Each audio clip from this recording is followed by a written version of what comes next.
there you go. Please lock the meal. Yeah. Kasi if you're a Pag-way DR hover fan, yan. Lock it in. Yung meme ng DR, yung parang raccoon na may DR logo, that may chameleon sa gilid dito. Ayan. So ngayon, ang pwedeng gawin dito, they should start working around that chameleon. One way for Execration to actually counter this is to strengthen their 4-man unit. So that's actually a very good pick. Given na yung Lee Sin kay Miko, ang lakas talaga ni Miko dun sa Lee Sin. Big na impact steals, talaga. Diba? Steals. Sobrang ganda. Sobrang ganda. Without that, I really can rank Miko high on the Lee Sin compared to Dartas on the Vi. Pero, pwede sigurong sila dito, mag-run ng Shyvana comp, ganon. Just so, mas mabilis. Kung nauuna lang naman din yung DR, sa DR, kung nauuna silang pumunta sa DR dito, edi mag-Shyvana na lang sila para mas mabilis, no? Plus yung stack, yung bonus ng Dragon. Onto Shyvana, sobrang ganda. So, there's just a good denial ngayon kay Gospel. Inalis yung Jhin. And ewan ko kung okay pa mag-Miss Fortune. Ang hirap kasi ng laning phase ngayon ng Miss Fortune. Na-nerf na ng grabe. Sobrang so, nerf. Feeling ko, ang mangyayari dito, baka ipag-saya na lang ulit si Gospel dito. And doon magsisimula yung parang point of contention ng Execration. Tatargetin nila yung bottom lane. Kasi ngayon, na-denian nila ng champion si Gospel. Anong champion ni Gospel? Varus ba? Or ano? Varus nga. Yeah. So they decided the Varus. Which is totally okay, totally fine. Good with poke, damage, execution as well, that crowd control. Yeah. Kung ako tatanungin, okay ba? Audio ko? So bakala ko yung audio ko. Okay. Pero ayun, kung babalik tayo sa topic natin. Bakit hindi Saya? Binap si Saya ng grabe. Saya is good, no? Pero yung upfront damage ni Saya hindi ganun kataas. Yeah, and kumpara sa Varus na poke-poke, no? To discuss actually Jhin and gaming, no? Pwede kang pumili ng hyper carry. Pero none is better than the other guys. Pero depende sa playstyle. Ang benefit kasi ng hyper carry, continued damage. Yeah. Tuloy-tuloy yung damage. That is if yung opponent mo hindi mobile. Tanky. Countered mo talaga yon. Tuloy-tuloy damage i-mobile, ika-kite mo lang yon. Saya. Pero kung ang kalaban mo parang squishy na mobile, tapos in and out ang playstyle, pwede ka ma-burst lang talaga. Pwede ka ma-burst lang talaga. Lugi. Actually, ang magandang option is to burst them back. Yeah. I-burst mo mabilis. So, Varus has better burst. And with range advantage as well. Yes. At range ng ang ganda ng laning. Maganda ang laning ng Varus dito. Although, given na yon na ang mission na dito nila Miko, at saka nila Deden, hanapin yung Varus. Kahit si Gragas dito, mahanap yung Varus. They need to shut down the Varus. But, that will allow a lot of space for Camille. That will allow a lot of space for Eda. And also with Dartas dito. Actually, kung si Oni at si Eda tumaba, it will be very, very dangerous for Execration. Kukulangin sila sa damage. Because right now, their only main source of AoE damage is the Gragas. Yeah. And may AoE po yung Ari, pero linear kasi. Yun yung problem mo. It can be dodged. And most probably, it's safe to assume then na it will be dodged. It will be dodged. Hirap. Promise din to diba? Oo. Pero yun lang, pag na-charm, napaka-vulnerable talaga. Yeah. And knowing the tendency of Gospel, ito yung kahit backline na ADC yung gamit niya, humaharap din talaga to si Gospel eh. So, Execration can find that, can read through that and maybe punish DR from that. Yeah, and that is good because they have an additional crowd control with the Varus ult. So, it's a counter-engage as well. With the Lee Sin, the Gragas, the Ari maybe, because his ulti can stop them from engaging and chain CC if other enemy team members come close. Kasi mag-spread yung ulti niya into a snare kaya sobrang hirap nun kapag nakapaggawa sila ng good setup. And since they have the Braum as well, they have the Aurelion, so ang laking protection nila for the backline. Yeah. But same goes for Execration here with that Lulu. So they won't be that much scared anymore of the Camille because they have the Polymorph, they have the Wild. Honestly, ang mas may aggressive na comp side ng Execution. Yeah. Kahit sabihin natin may Camille, kahit sabihin natin may Vice sa kabila, feeling ko mas aggressively designed yung composition ng Execution dito. Pero both, on a by an inch lang naman. And if it's by an inch, both has the capacity to actually be aggressive, meaning nun mataas yung re-engage capacity nila. So, kung sino yung mauna, medyo mapapunish ng madali mga counter. Expect mo nang may counter sa'yo. And speaking of counter, there is a 3-man gang here onto the Lee Sin, forcing him to disengage from that Rift Scuttler. But okay. Sidestep pa sa Sonic Wave. Yeah, but good bait then, forcing the flash out of the Aurelion, so he won't be that much safe anymore in the mid lane. Ari pa katapat niya. Ari pa with the charm, with Ignite. Ignite available, so this is gonna be a very, very hard, hindi naman very, very hard, but it will be a hard lane definitely for the Aurelion Sol. Because kahit isa lang kung flash yung nawala, advantage po yun. But here, eto, easy target to kay Gospel. Ayan, you cannot already fight on that, ipopoke lang ngayon. Yeah. Na ni Gospel dun sa may blue side buff. And if you engage, there's a ulti from the Varus if mag-level 5 na sila dito. Hopefully after one more wave, kasi dito mahirap nga naman talaga mag-level up when it's a dual laner. But they're going to try and level up for that objective coming up in 1 minute and 30 seconds in Dragon. Sobrang big deal yan para sa, and both teams will be looking to secure this objective. Nice poke, by the way, by the Jhin and the Lulu onto the Varus, forcing him to get that honey fruit. But there's an incoming gank here by Dartas. He's hovering here, but Lee Sin is also in this area, so let's see what will they do. This is not warded at all by EXECRATION. So nakaramdam naman yung EXECRATION, pero ito lang, Dartas is overstaying. Medyo delikado siya, forcing the hit here, but the bite ultimate stops him from disengaging. That will be a first blood onto the Lee Sin, and now they're moving on to the Dragon side because Curtain Call is being used here by the Jhin. Nice dodge, but the fourth shot will hit the Aurelion Sol, and now the flash here by the Ari, forcing that charm that hit the Aurelion Sol. That will be a trade kill here by EXECRATION. Maganda yung tansya dito, and sig nila in trying to gauge kung makakalayo ba si Edda. And now they're moving on to the Dragon side because Curtain Call. Pero, men, nakakabilib yung Voice of Light.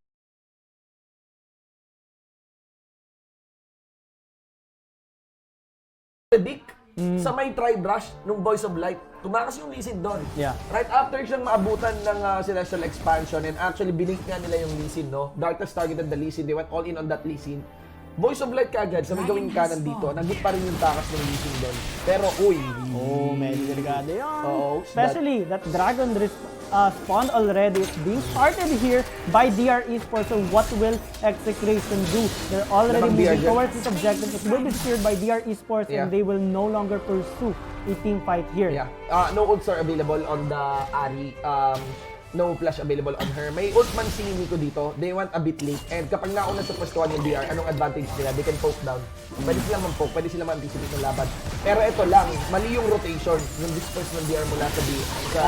There's a team fight here. Double ulti is already being used. Making a triple ulti here with the Glacial Fissure. They're already getting kill here onto the buy. So good response here by EXECRATION, trading a 1-for-1.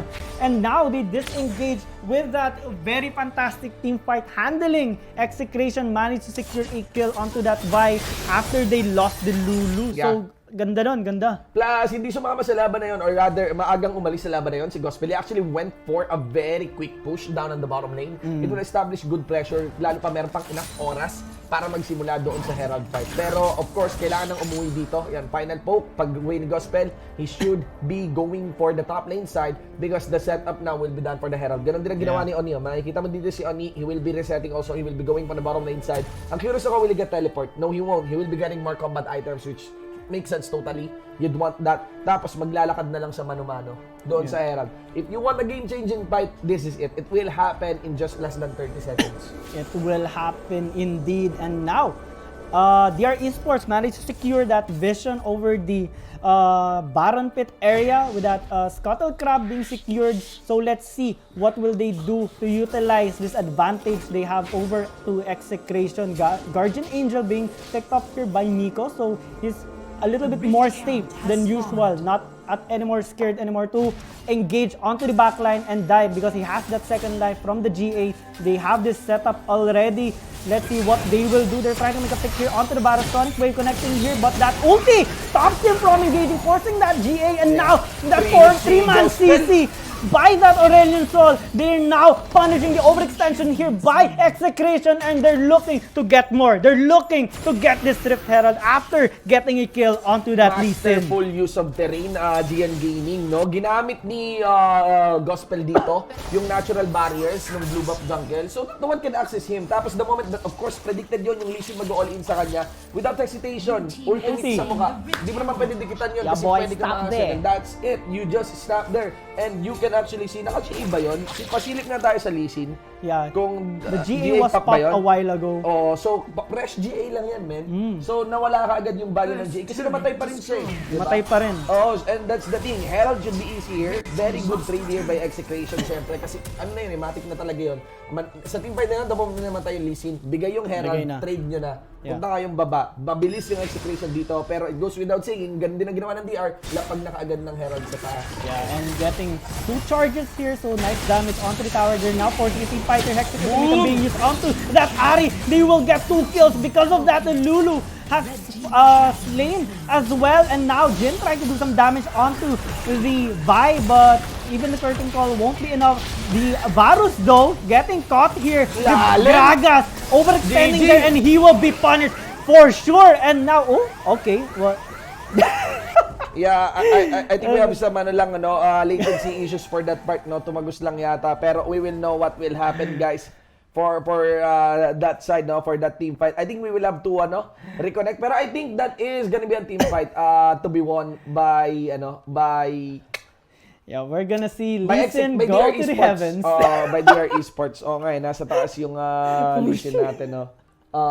Let's see what will happen for that fight. Pero just to have a quick read, yung flash ult ng Gragas. It was a little bit too ambitious. Yeah, and very he dangerous. got punished because of it. Kasi yung members ng DR Esports, they just collapsed onto him, getting that ulti, getting that CC chain, getting the kill onto the Gragas. Nadamay pa yung Lee Sin with that ulti from the Vi. Kaya, ayun, pick potential ng Execration sobrang taas, but they have to execute it correctly into their win condition. Yung setup sobrang importante. You can't force it because DR Esports will punish there's just your a lot of every engage, mistake. no? Pero may rason din kung bakit gumanon yung Execration. Ano nga ba to? Nag-ult na yung Varus. Vulnerable na yung Varus. Pero I think they should stop prioritizing the Varus kasi babanatan sila at babanatan ni Camille sa may pinakalikod. That's the running danger. So, we will be loading back into the game, guys. Do not worry about it. We're getting the game data already. No? Pero just to give you an idea, Execration, nakakuha sila ng top lane habang yung DR kasi nagka-cloud rate. So, they're trading, no? So, ayun guys, no? Ghost casting. Ghost casting, diba? Next level casting yun. Makikita natin yung running game natin dito. Pero, ayun, what happened was DR got inner turret after the DR ng Execration sa may Dragon Lane. So, mula doon sa Cloud Drake, they went to the Dragon Lane habang nagta-top lane yung Execration. So, ayun guys, we will be getting the update then. We will be reconnecting to the game very, very soon. Yeah, saka back and forth trading dito for both teams, abusing every little bit of info that they get. Kasi nakita natin ba, DR Esports getting the Dragon, tapos nag-move sila sa bot side, trying to push the Dragon lane. Kasi Execration are at the top side in the Baron lane, trying to make a push as well to respond to that Dragon objective. Kaya dito, talaga, ang risk-taking ng both teams sobrang crucial. Kung one slight hesitation can actually lead to your disadvantage. Kaya importante yung respond lagi, respond. Yeah, and actually, we are being informed here by our League Ops, no, that there is a huge clash in the mid. Namatay daw si Roxanne Edap. Comeback. Is this a comeback? Death brush kasi. BR ang Execration, nag-death brush. Player to your win condition, make a setup for your advantage. Yan yung ginagawa ngayon dito ng Execration. With the charm, they have the Ari. Big loss pala, no? Fake DR and went back to recall. Okay. What happened was, nag-set up ng fake DR ang Execration, Death Brush. Ang problema, if you are able to kill, si Rox okay lang pero what they are able to kill is also Edaf. Yun lang. Big deal yun. Sobrang big deal nun. I mean, support, it's man down, pero lot more. Even sabihin natin hindi carry yung makuha, it's still additional numbers disadvantage for DR Esports if Execration managed to get 2 kills. Kaya ang hirap nun. Yeah, we got the data already for the game. We are back into the game, guys. 11-minute mark for this game. And yeah, let's see. Now, let us zoom out. So right now, the running situation is 9-6. Na-swing back na. Yeah, 2K gold lead by DR here. Totally offsetted there. Let's see. End up here, sitting at 136. So doon tayo sa main score. Tingin tayo doon sa main score. Tab S. Yun. Tapos we have here Ludens Echo. Ari, okay. 9.5k on the Ari. Naka-orb ba no? Naka-infinity orb. Really Very lots of burst scary. available. Yeah, very scary. Kasi may sure -1. Oh no. Round 2 na naman. Oh no, That's that's a very No big flash. fix here by Execration. Good Getting the zone. charm, pero the Brom defense here, Yeah, okay. saving the life of Eda. DR Esports very uncareful with the wards, especially with the vision, especially on the way they extend. Especially if you have the lead. The more that you have the lead, the more you are not careful on watching your back. And the more na you are open, Yeah, no? sobra. Against your opponent. But good response nonetheless by DR Esports. Getting that pick onto that Gragas, that is huge. Getting that advantage here, numbers advantage before the BR spawns, and now that's engaged by the Lee Sin, forcing that CC change by DR Esports. He's disengaging now with the safeguard, but nice response is that flash into that hook shot, gets the damage done onto that Lulu, but not enough to get the kill. And now DR Esports are now retreating onto that Dragon, forcing Execration to go to this objective blindly, but they have wards, they have vision established here over the objective. They're looking to get an angle for that pick again, but DR Esports are not letting them. But Ari here a little bit too close to the Aurelion Soul. That ulti onto the Lulu will get that damage. They gotta kill onto the Lulu, and now that's a go signal for them to engage head on. That's the flash here by the Varus, but no ulti being used here by both teams. They don't have much spells anymore. They don't have much tools, but that's going to be the ulti by the Hextech Ultimatum has been invested as well, and now they will get a kill again onto that Gragas, and that is huge because that is the top laner, that is the That's only a Baron. disengaged here. Baron yata to. And that might be the Baron kasi walang pang disengage dito yung Execration. Pero they won't pala kasi that's a Lee Sin. And historically, Miko has been winning the smite trades Kaya napaka-big against Dartas. pick. Kaya di na lang nila binaron. Yeah, that is the threat of Miko's Lee Sin. Ganun ka-effective and nakakatakot yung Lee Sin niya. Kasi normally, if you get that numbers advantage, okay, sige, let's go for the Baron. Pero this is different. This is Lee Sin ni Miko. Kaya you have to respect that. Plus may GA pa siya. Kaya he has that second life. He can go in and wait for his teammates to re-engage with him after he gets that smite steal. Yeah, the leads are not so clear onto the side here of DR Esports. Although it got quicker na naman ulit, especially with the advance doon sa top lane side. I think nakikita ng DR Esports na mas konti yung bala ng Execration, pero may bala pa rin sila nonetheless. They're able to properly pull at least their limited numbers of bullets against DR Esports. I think Execration can easily come back in this game, no? Guardian Angels are available din for the Lee Sin plus the Jin dito. So mas lalo lang magda-drag on yung game. And by the way, if a game is dragging on, it is by default leaning onto the side of dun sa team na dehado. Kasi there's time for them to catch up. And eventually, there is a point in game that everything Oh, that's an engage here onto the Lee Sin, popping that GA. Teleport being invested here by the Gragas to catch up with the team, but the Glacial Fissure knocks them up, preventing them from re-engaging. Curtain Call being used as a response here, but nice block by the Camille. With that hook shot, he will disengage, and now they are looking to start the Baron. They can go. Yeah, this is so bad if VR or Dartas actually didn't get this Baron or that's my trade. They're actually compromising the position. They want to maintain the Baron here. Dumidistance na lamang muna sila, especially with that of DR doing his star surge. Ooh, knock up. Who will get the Baron? It will be DR Esports securing that Baron with the smite here by the by, and now they're collapsing onto the members of Execration. That's going to be a kill onto that Ari, and now Lulu flashing out to save his life, but he is the only member alive onto Execration, but maybe not for long as Camille here managed to scare him. stopping the recall, and that will be the ace here by DR Esports. What will they do next? Not enough to finish the game, but because I think it's still too risky. Pwede man-burst pa rin yung Lee Sin dito, and also the minion wave are not so close into the base then ng Execration. No, there are 2 turrets still remaining down on the mid, but they have the Baron, and of course, siyempre mas kakapalalo yung pinangahawakan nilang items. Members of DR Esports will be moving towards their 4th core item component. 17-7, 10k on the gold lead. And it was a very close BR take. Alam niyo kung bakit? Naka-stasis. Naka-stasis yung buy. Whoa, that was a window of opportunity. It was a window of opportunity for Execration, pero nakuha pa rin ng DR. No? The moment na nawala yung stasis, sakto, nag-smite na lang siya. That was so close. Yeah. That was so close. Kung nag-burst spells dito yung Execration, they would have gotten that Baron, that gold, plus yung boost pa in terms of stats. They might as well have won that team fight kung sila nakuha ng Baron, but that scenario has gone already, and now DR Esports are looking to push all lanes.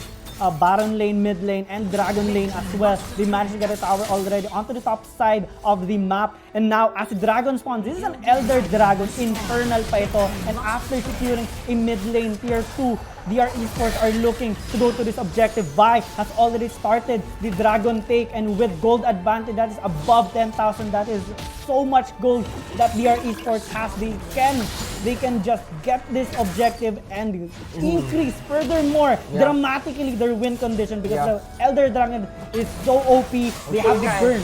Pinapasolo nila yung Elder Dragon kay Bai. Yun yung maulit. So talagang That's game over. And that's game over. Listen now, trying to escape. And now they are Esports getting 4 kills already. Make it 5. Make it an ace. Make it a quadra kill by the Aurelion Soul. And that will be the march of victory here by DR Esports. And they will win in this game number 3 and defeat Execration.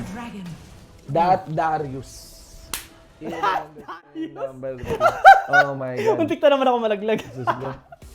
Isipin mo yun. Kaya nyo namang ganun kalakas kayo na team, tapos pumipili ka ng Darius. Simula nung game. Kulit no? Oh man. Na-tilt no? But it was a very close game still for this game number 3, because again, that's just a really nice lineup for their esports. There's just a lot of hassle for the Camille. My suggestion is to actually, kung kunyari go sila sa their esports, do not target ban Gospel. Just target ban Rox, then target ban Oni. No? Yeah. Mukhang mas dangerous pa nga i-target ban si Oni dito against DR. And Execration didn't realize that. Piling ko nga, baka binate din nila. Baka yun yung technique. Baka yun yung technique. Oo, na ginawang magmukhang mahina si Oni. Big brain! Big brain moment akala right nilang there. may problema si Oni. Yung, hindi nila alam, ang may problema yung Darius, no? Oh. I mean, high impact naman si Oni dito. Pero, just, iwan natin yung breakdown syempre para sa analyst natin. Pero, gusto ko lang sabihin yung last team fight. It was very dangerous for Execration. Nakakatuwa yung ginawa ng DR kasi pinasolo lang kay Bai. Yung Elder. Sapakan lang sila doon. Which is sobrang bagal, pero kayang gawin ng Bai talaga kasi may shield siya eh. May shield siya and may may passive siya, no? And also want to mention na na-realize ng Exe yun, a little bit too late. And when they tried to rush the DR, they lined up Voice of Light, di ba? Sobrang sakto. Lumina That sa Voice of Light, Aurelion Sol, one ult away, deletes everyone. Yeah, and that's it, ladies and gentlemen. Because of that, Team Execration will be taking their leave in the Wild Rift Underground playoffs. Maraming salamat ng GG, well played. Batak yung Execration. Yan ang sigurado. Kita nyo naman, pag binigyan nyo sila ng chance ang parusahan kayo, paparusahan talaga kayo big time. Their esports will continue into the lower bracket. And now, let's see what are the insights and of course, breakdown and the ins and out of the game. Wala sa ating analyst segment, walang iba, kundi si Vittorio. Yeah, thank you kay Giang Gaming and also kay Shinbu. We're gonna go for the analysis. Punta agad tayo sa graph para makita natin yung early, mid, and to late game. And kita natin dito, like again, from game 1 to game 2, yun na, first, ang ating early game is always so very, very passive for both teams. DR Esports and also sa Execration, di sila masyado gumagawa ng big moves until na lumabas yung Dragon. Actually, in this game, kahit na nakakuha na ng DR Esports yung Dragon, hindi pa rin gumawa ng big play masyado Execration. And this says much. Sabi ko nga, Execration is always geared for those high level pickups. Katulad ng ginawa nila ng Game 1. Sabi nga, pero ang problema kasi dito, naging passive na rin pa rin yung game ng Execration. Wala akong nakikita masyadong moves. And every time na gumagawa sila ng moves, napapunish sila ng DR Esports. And nakikita natin going into the mid, to the late game, wala sila masyadong magawa. Although may nanalo, actually, in the off-cam, hindi natin nakita. Pero nanalo sila sa isang clash in the mid-game. Doon kung saan nakabawi sila ng konti. Yan, makikita natin sa draft na medyo nag-dive down dito sa may 10-minute mark. Pero at the same time kasi, nag-build na rin kasi ng considerable gold lead tong si DR Esports. And makikita natin doon, pag nakita natin dito sa draft, going into the draft, and Dartas DR, ganun pa rin, high impact plays, kahit sabihin natin 9K. Pero nakikita natin yung EDAF DR on the Aurelion Soul. Kita-kita natin on going into the last clash. For me, the last clash dun sa may Baron, hindi siya viable for the side of Execration. Wala si Lee Sin na main smiter nila. And they still went for it. Parang gusto nila kunin yung between sa kanilang mga mata. Nagtataka ako, in-ignore nila si EDAF-DR. Pero one of the biggest para sa akin na misplay doon is when the Ari didn't hit the charm, that was the sign na dapat hindi na sila nag-contest ng BR. Kasi kung na-charm siguro nila dito si Aurelion Sol, makakapag-deal sila ng considerable damage and maybe box out EDAF-DR from that favorable position from that Baron box out. And nakikita ko kasi dito, medyo maraming mali akong nakita dun sa plays ng Execration. Yes, and kita natin dito 19k damage on that Ari.